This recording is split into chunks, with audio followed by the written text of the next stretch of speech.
hear this, but it's not your job to fix him. It is not your job to fix him.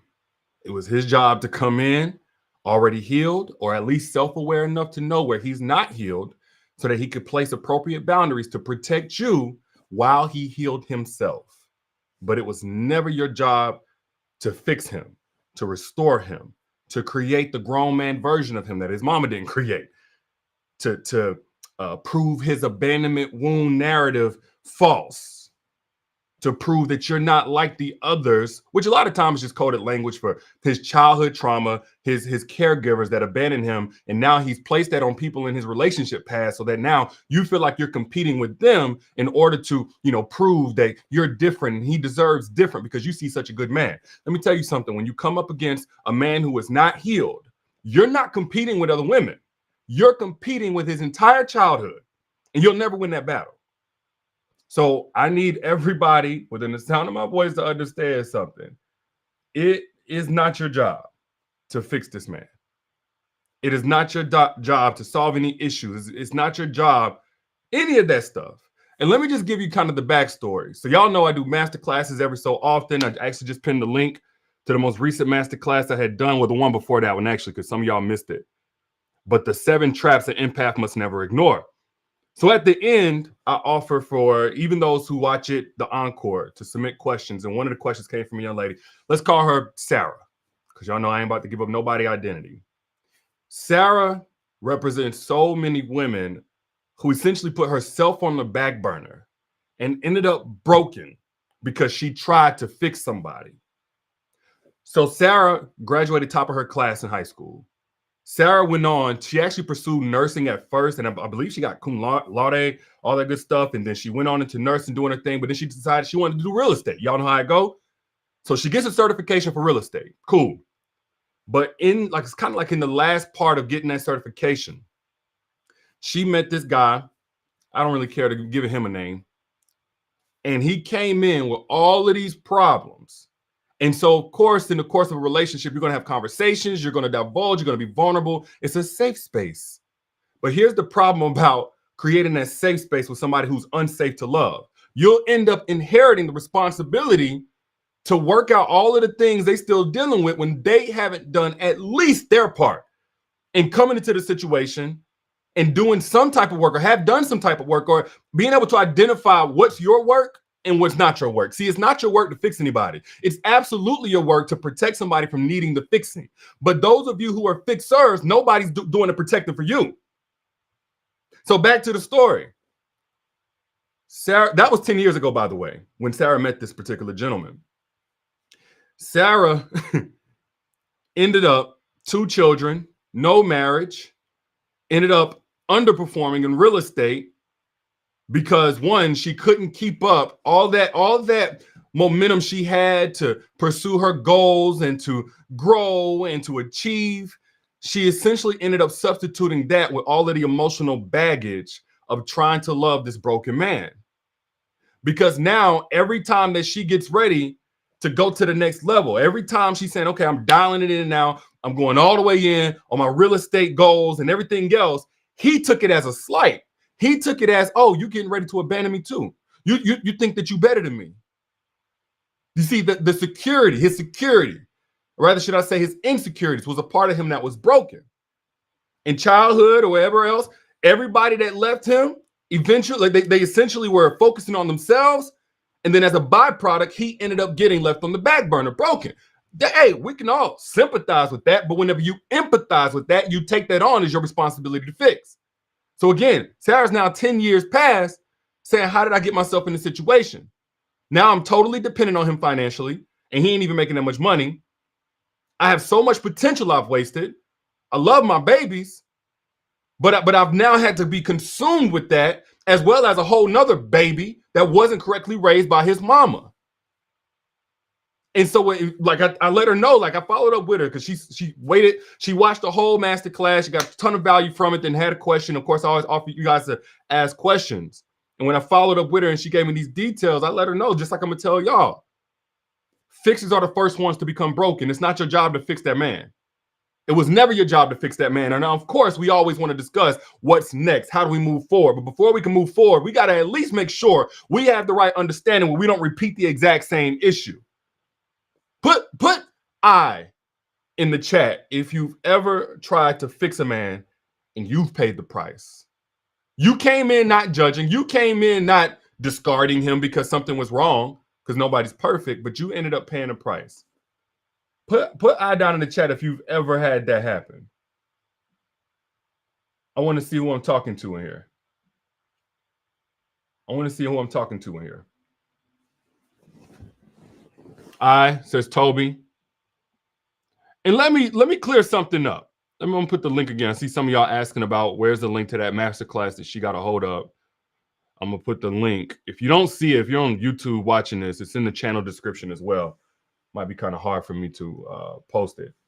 But you should see it in the description of this if you're watching a replay.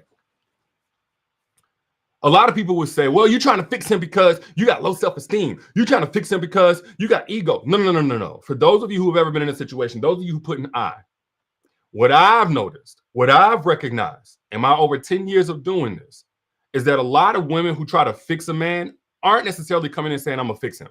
They're coming in saying, I'm going to love him. And my love has healing, restorative, fixing properties. And you would be right to say that. You're not leading with, oh, let me fix this broken man. You're leading with, I want to love. And by exposure to my love, I expect him to get better. I expect these things to not continue on where he hasn't been loved properly. With that, I understand, sis. I totally understand. And you're not wrong. You're not weak. You're not stupid. You're not docile. You don't have low self-esteem. Please stop inheriting shame from these false narratives propagated by these podcasters. You're none of that stuff. And the same thing I told Sarah. But here's what you have to understand about your love and its restorative, healing, maximizing properties. It has to first be received.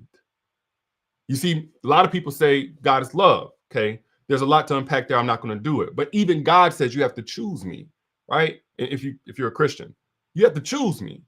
So whenever you say, okay, I'm going to love this man, just him being with you in a relationship is not him choosing to be loved by you. He could be choosing just to have access to you by being in that relationship. He could say the words, I love you, and you say the words, I love you back. He could say, I appreciate that you love me, but is he really receiving your love?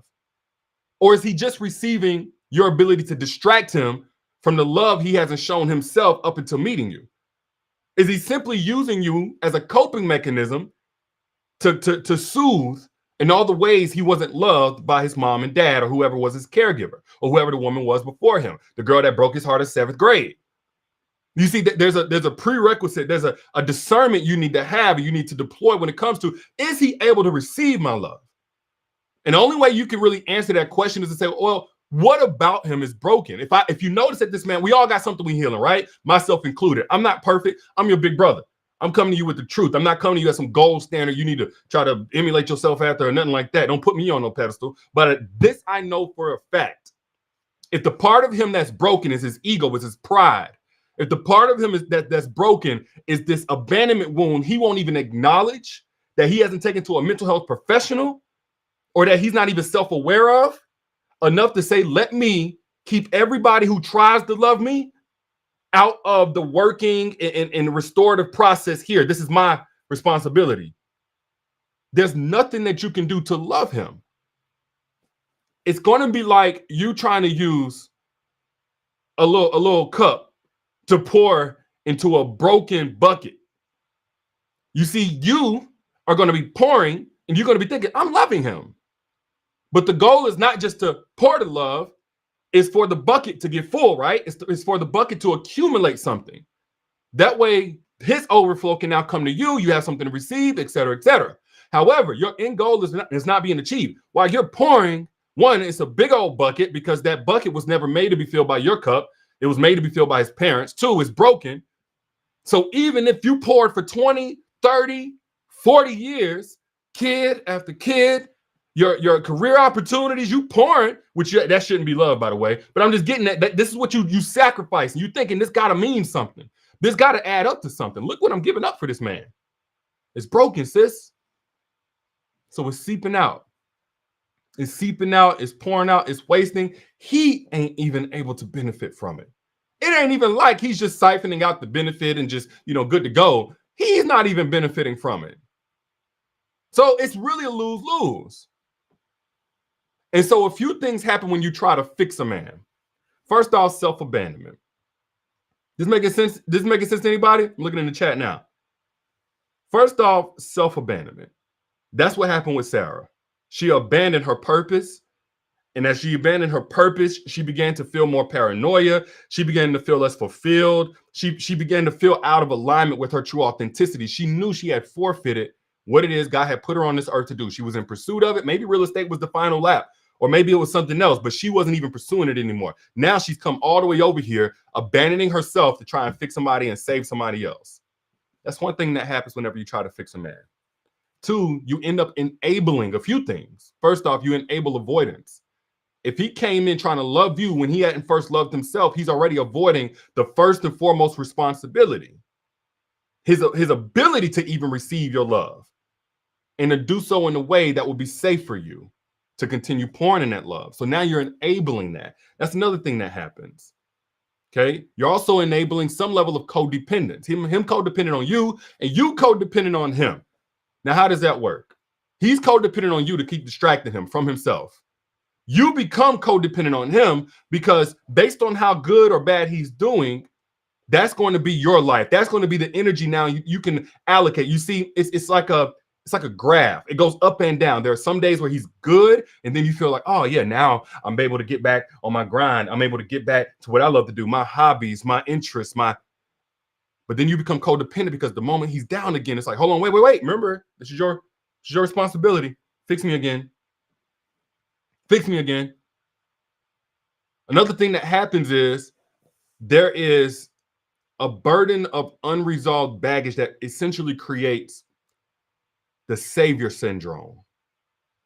The savior syndrome is you feeling like in order for you to be loved, you always have to rescue somebody.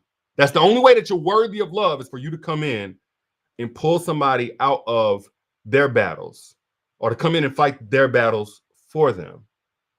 So all of his unresolved baggage, now he's put onto you. And at a subconscious level, it feels like if I don't do that, I'm not going to be worthy of love. I'm not going to be good enough. And now it's creating, if not further iterating a wound that you may have come into that you were not self-aware of. It also completely strips you of any autonomy. Your whole life will end up revolving around somebody if you're trying to do a job God never created you to do. Autonomy being your ability to do what you want when you want. And it's not that I'm saying, oh, screw him and what he's into and what he feels. No. But discerning, okay, this is not my place. It's just like if we see two people co-parenting and they get into relationships, we understand that the person that they get in a relationship with is not their place to come over here and correct the other co-parent. And it's like we all have our place. We have our roles.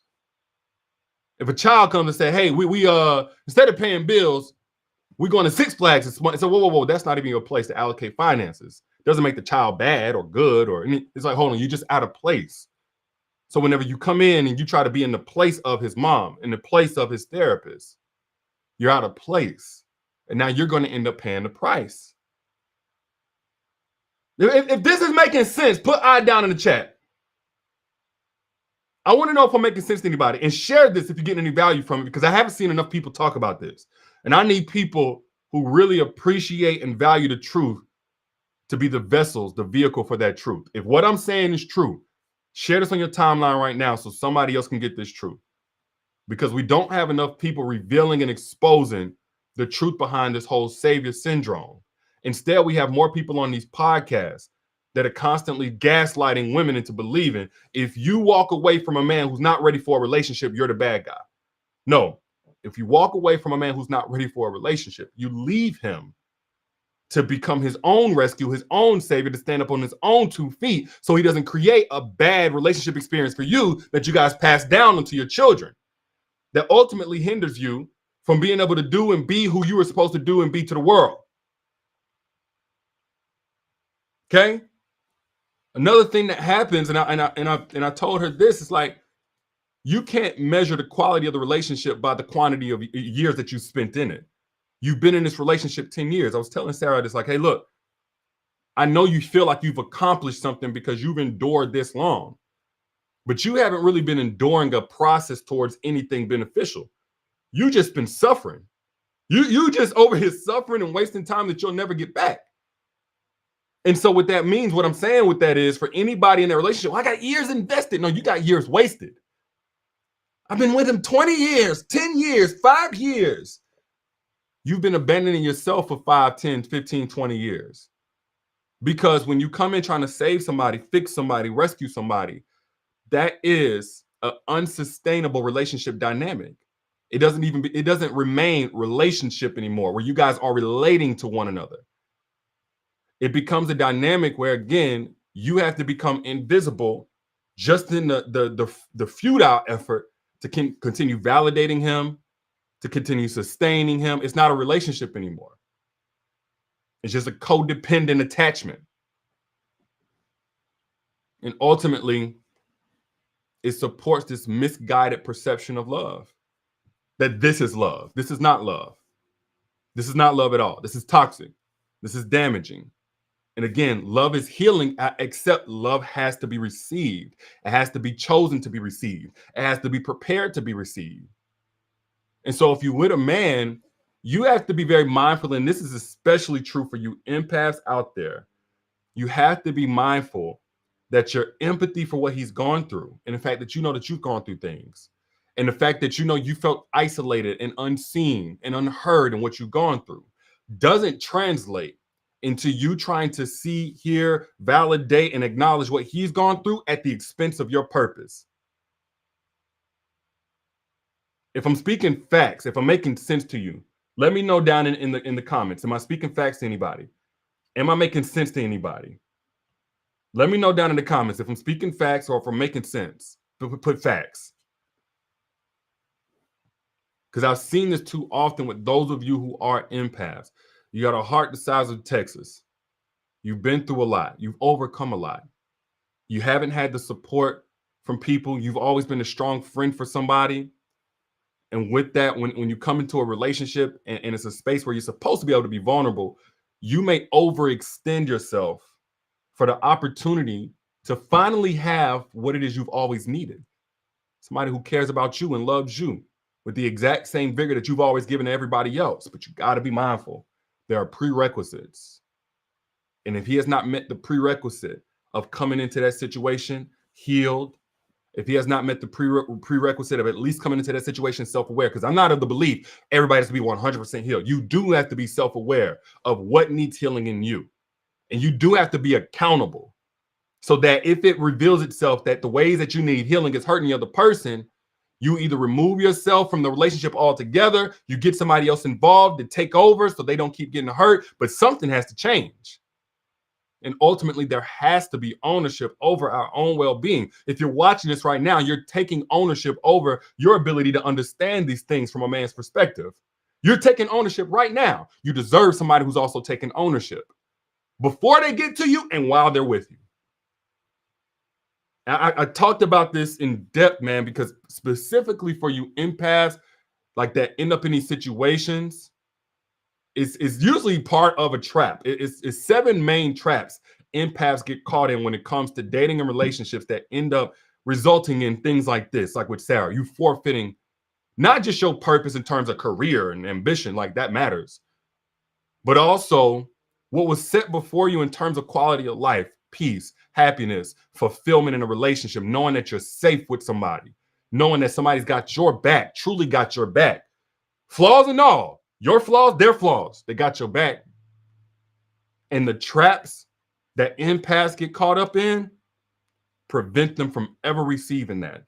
And it'll do it either by discouraging them from going out and dating, by making you now unable to receive a man's love whenever he does find you. Because if you're a good woman, I've never seen this disproven, a real man who's ready for something real will find you. He will come across you. He will meet you. But those empaths who are still caught in that trap at an emotional, mental, and sometimes even physical level, they're never able to receive that. So again, I went in depth on my masterclass, the 7 traps empaths must never ignore. And it's absolutely free, by the way. I put it back up one more time for those who missed it before. So if you didn't get access to that, click that link that you see pinned, or it's to be somewhere at the top. If you don't see it, I just posted it again in the chat. But moral of the story is this, sis, it's not your job to fix that man. It's not your job to teach him everything he needs to know.